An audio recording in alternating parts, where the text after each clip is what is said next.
Welcome back, everyone. Today, we're doing a deep dive into the world of management. Oh, yeah. You've sent over a ton of fascinating articles, hmm research, and I'm really excited to kind of unpack it all with our expert here Yeah, and see what insights we can for glean. sure. We'll be exploring everything from the fundamentals Yeah. to how management has evolved over time. hmm Plus, there's this framework called the 6 M's that I'm really Yes. curious to learn more about. It's a rich topic, Yeah. and it's more relevant now than ever. Right. The way we think about management has gone through hmm so many changes and transformations, Yeah. but some core principles remain surprisingly timeless. Yeah, so let's start with the basics. Okay. How do our sources define management? Well, I mean, it's a word we hear all the all time, right. but what does it actually mean in a practical sense? Most of the sources agree that management boils down to the process of planning, Okay. organizing, leading, and controlling resources. Mm-hmm. But it's more than just a checklist. Right. It's about achieving goals efficiently and effectively, Okay. which means understanding the nuances of each of those functions. So it's not just about bossing people around. Yeah, not at all. It's about using resources wisely Right. and guiding a team towards success. Exactly. What strikes me is that effective management seems crucial not just for businesses, hmm but for any kind of project. Right. Or even in our personal lives. Absolutely. Think about it. Yeah. You're constantly managing resources, Mhm. whether it's your time, Yeah. your energy, or your finances. Right. The principles of management can be applied to anything from running a household Oh, for sure. to launching a startup Yeah. to, well, organizing this deep dive. Right. And that brings us to the four core functions of management that you mentioned.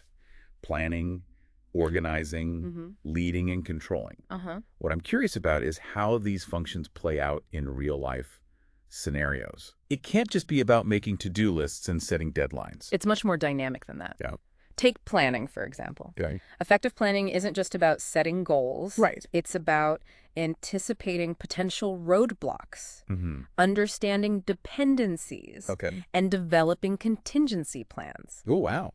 Think of a major product launch. Okay. A good manager will not only set the timeline, Mhm. but will also analyze market trends, Okay. identify potential risks, Ah. and create backup plans for unexpected challenges. So it's about being proactive and adaptable Yes, rather than just sticking rigidly to a plan. exactly. What about organizing? Okay. How does that go beyond just, tidying up your desk? Organizing is all about aligning resources and structures to support your goals. Okay. This could involve building efficient workflows, Mhm. establishing clear communication channels, or Mhm. delegating tasks effectively. Okay. A poorly organized team can be like a car with flat tires.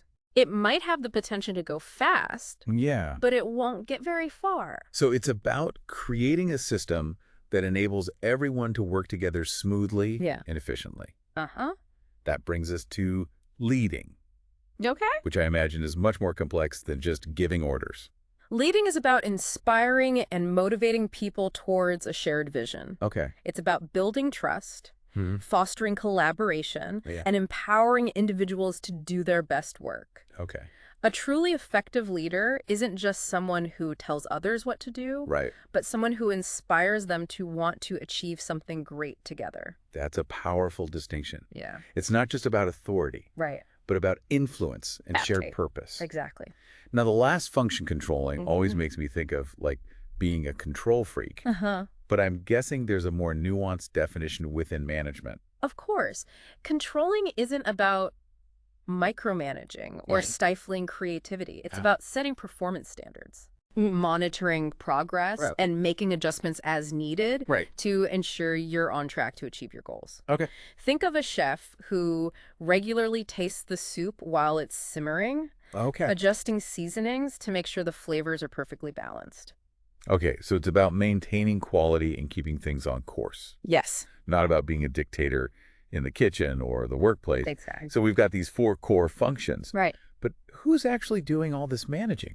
Good question. Our sources mention different levels of management. Right. Think of it like a pyramid. Okay. At the top, you have top-level managers, Okay. like CEOs, who are responsible for setting the overall direction and strategy. Right. Then you have middle managers, like department heads, Mm-hmm. who translate that strategy into actionable plans. Okay. And at the base of the pyramid, you have first-line managers, Okay. often team leaders, Right. who are directly responsible for overseeing the day-to-day work. So the higher you climb that pyramid, Yeah, the broader your scope of responsibility, exactly. and the more you're focused on the big picture. Precisely. A CEO might be thinking 5 years down the line, Wow. while a first-line manager is focused on hitting weekly targets. Gotcha.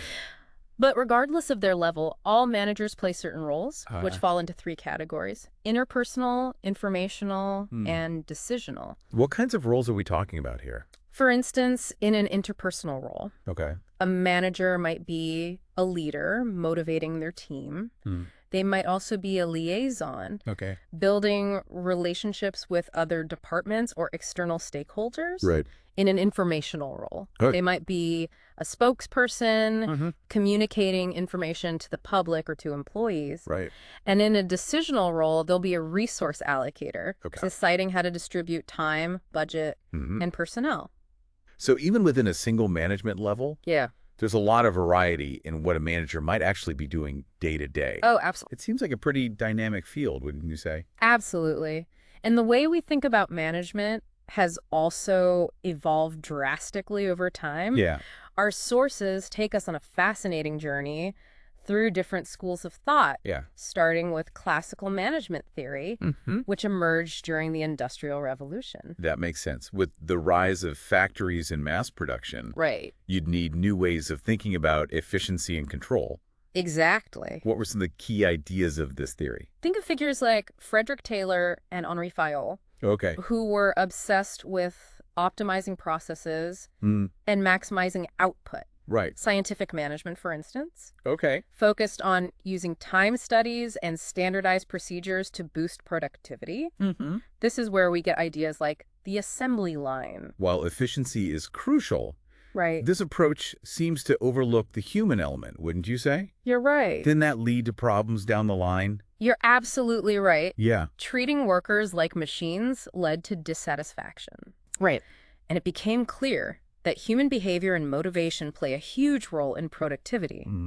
This is where the human relations movement comes in, shifting the focus to understanding the needs and psychology of workers. So it's not just about optimizing tasks. No. It's about understanding the people performing those tasks. Exactly. What prompted this shift in thinking? A major turning point was the Hawthorne studies, Yep. conducted in the 1920s and 30s.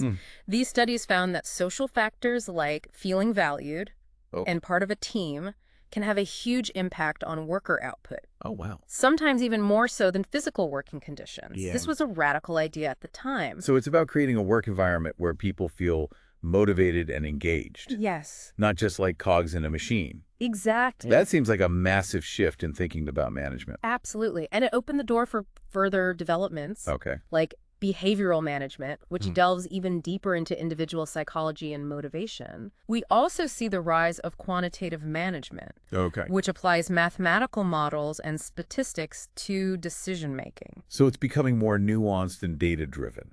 Yes. I can see how these theories are building upon each other, each adding new layers of understanding to the complexities of managing people and resources. Exactly. And that brings us to the contemporary approaches, Right. like systems theory and contingency theory. Mm-hmm. Systems theory views organizations as interconnected systems, Yeah. where changes in one part can ripple throughout the whole. Mhm. Contingency theory, on the other hand, Yeah. emphasizes the need to adapt management styles based on the specific situation. So there's no one-size-fits-all approach to management. Right. It's all about being flexible and responding to the ever-changing context. Exactly. Now, before we move on to the 6Ms framework, Okay. I'd love to hear more about these contemporary approaches. Sure. What makes them so relevant today? Well, in today's fast-paced and complex world, businesses and organizations face constant change. Yeah. Think about the rise of remote work, Mm-hmm. the rapid advancements in technology, For sure. the growing emphasis on sustainability. Right. These are all challenges that traditional management theories might not be equipped to handle. So these contemporary approaches offer a more adaptable and nuanced way of thinking about management. Yeah. What are some of the key takeaways? Systems theory, for example, encourages managers to see the interconnectedness of different parts of an organization. Okay. Let's say you're trying to improve customer service. Mm-hmm. A systems thinker wouldn't just focus on training frontline staff. Right. They'd also consider how departments like marketing, product development, and even finance might be impacting the customer experience. That's a really holistic way of looking at it. Right. It's not just about fixing isolated problems, Yeah. but understanding how everything fits together. Exactly. What about contingency theory? Okay. How does that play out in practice? Contingency theory argues that there's no single best way to manage. Okay. The optimal approach depends on the specific situation, the type of organization, the nature of the task, the personalities involved, the external environment. Okay. For example, a highly structured, top-down management style might work well in a manufacturing plant, but could stifle innovation in a tech startup. So it's about being adaptable and choosing the right tools for the job. Yeah. Rather than sticking to a rigid dogma. Exactly. This all makes me think about those articles you sent on the 6Ms framework. Okay. It seems like it could be a really practical tool for applying these contemporary management principles. It absolutely can be. The 6Ms men, machines, materials, methods, money, and measurement offer a framework for analyzing and improving any process or organization, regardless of the specific industry or context. Okay, I'm intrigued. Yeah. Let's break down each out and see how it connects to what we've been discussing. Sounds good. Starting with men. All right.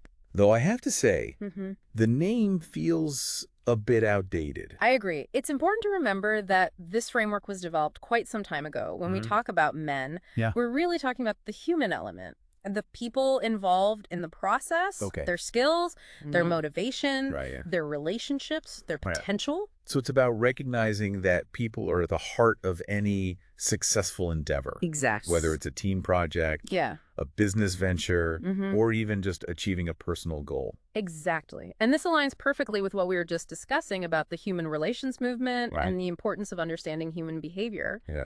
The men element of the 6Ms reminds us that we need to invest in our people, foster a positive work environment, and create opportunities for growth and development. That makes a lot of sense. Yeah. Okay, next up, machines. Okay. I'm assuming this goes beyond just physical machinery. Absolutely.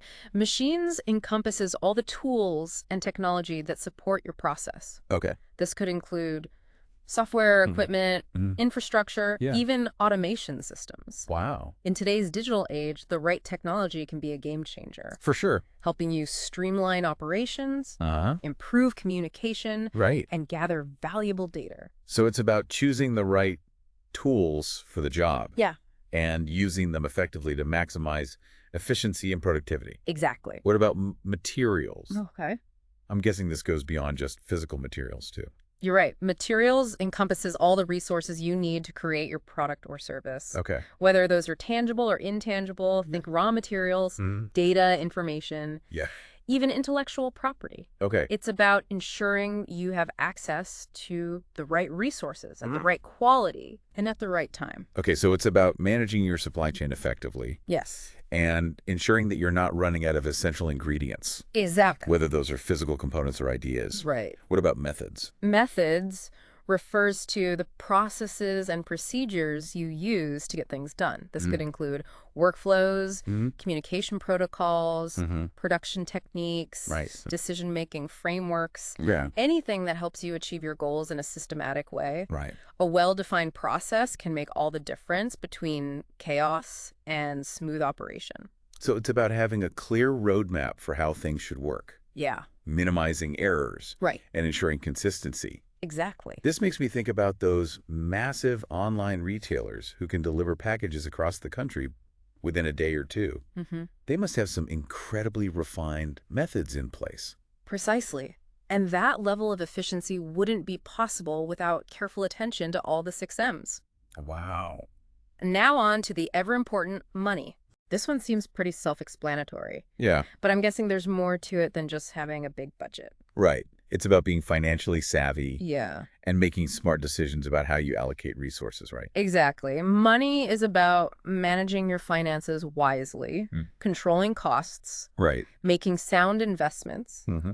and ensuring you have the resources you need to achieve your goals. Okay. This could involve budgeting, Right. forecasting, fundraising, Yeah. or simply being mindful of where your money is going. So it's about being financially responsible. Yeah, And making sure your money is working as hard as you are. exactly. Okay, last but not least, measurement. Okay. I have a feeling this one is particularly relevant to the data-driven world we live in. You're absolutely right. Measurement is all about tracking your progress, Okay. gathering data, and using that information to make informed decisions. Right. This could involve setting key performance indicators, monitoring your metrics, conducting surveys, or analyzing customer feedback. So it's about having a system for checking in and making sure you're on track, identifying areas for improvement, Right. Yeah. and making data-backed decisions. Exactly. In today's world, data is incredibly valuable, but it's only useful if you're actually using it to learn, adapt, and improve. Okay. The measurement element of the 6Ms ensures that you're not just going through the motions, Right. but that you're constantly striving to do better. This framework is surprisingly comprehensive. It is. It covers so many facets of what it takes to manage effectively, whether it's a team, a project, or even just your own personal goals. Right. But I'm curious, Yeah. how does it go beyond just being a checklist? Okay. How can we actually apply the 6Ms to solve problems and achieve better outcomes? Well, think of the 6Ms as a diagnostic tool. Okay. Let's say you're facing a challenge. Maybe a project is falling behind schedule, or a product launch isn't getting the traction you'd hoped for. Yeah. Instead of just reacting emotionally or jumping to solutions, Okay. you can use the 6Ms to systematically analyze the situation. So you go through each M Right. and ask yourself some targeted questions. Exactly. Starting with men. Okay. Are the right people involved in this project? Mm-hmm. Do they have the necessary skills and motivation? Right. Are there any interpersonal conflicts that might be hindering progress? Okay. Then you move on to machines. Uh-huh. Are we using the right technology? Are there any tools or systems that could help us be more efficient? I can see how this framework could help you uncover hidden problems or bottlenecks that you might not have noticed otherwise. Absolutely. And once you've identified the root cause of the problem, the 6Ms can also guide you toward potential solutions. Okay. If the issue lies with methods, Right. maybe you need to streamline a process or implement a new communication protocol. Okay. If money is the constraint, perhaps you need to explore alternative funding options or cut costs elsewhere. It seems like this framework could be useful for so much more than just troubleshooting problems. Yeah. What about using it for continuous improvement? That's where the 6Ms really shine. It's not just a reactive tool. It's also a framework for proactive thinking and ongoing optimization. Okay. Even when things are going well, Yeah. you can use the 6Ms to ask yourself, how can we do even better? So you might ask, Yeah. are we fully leveraging the talents of our team? Men, are there any new technologies that could help us be more innovative? Machines. Could we be using higher quality materials to improve our product materials? Are there any ways to streamline our processes and eliminate waste methods? Right. I love how this encourages a constant mindset of improvement. Exactly. And remember measurement. Yeah. It's not enough to just make changes. Right. You need to track your progress, analyze the results, and make adjustments as needed. The 6Ms create a feedback loop that allows you to learn and adapt, constantly striving for better outcomes. It's like having a built-in system for testing and refining your approach. Exactly. Whether you're leading a team, running a business, or just trying to achieve a personal goal. It is. You know, as we've been talking about all this, I've been thinking about how I can apply the 6Ms to my own work. It's not just for CEOs or project managers, is it? Not at all. The beauty of this framework is that it's incredibly versatile. Okay. Anyone can use it, regardless of their role or industry. Right. Think about a project you're currently working on. Okay. How could you use the 6Ms to analyze your progress, identify areas for improvement, or simply gain a clearer understanding of the key elements involved? What a great question for our listeners to ponder. Yeah. It's so empowering to realize that we all have the ability to manage more effectively. Absolutely. Whether it's in our professional lives, our personal lives, Right. or even in our communities. It is. That's a fantastic point to end on. I feel like we've covered so much ground in this deep dive. We have. From the historical evolution of management theory to practical frameworks like the 6Ms. What are some key takeaways you'd like our listeners to remember? I think the biggest takeaway is that management is a constantly evolving field. Right. But some core principles remain timeless. Yeah. Understanding the 4 functions of management planning, organizing, leading, and controlling provides a solid foundation no matter what challenges you face. Okay. And frameworks like the 6Ms offer practical tools for applying these principles in any situation. I couldn't agree more. And for our listeners, we hope this deep dive has sparked some new ideas and given you a fresh perspective on the art and science of management. I hope so. Remember, it's not just about what you do. Yeah. It's about how you do it. Exactly. And with the right tools and mindset, you can achieve amazing things. Absolutely. All right, everyone. Thanks for joining us for this deep dive into management. Yes. Thank you. We'll see you next time. See you later.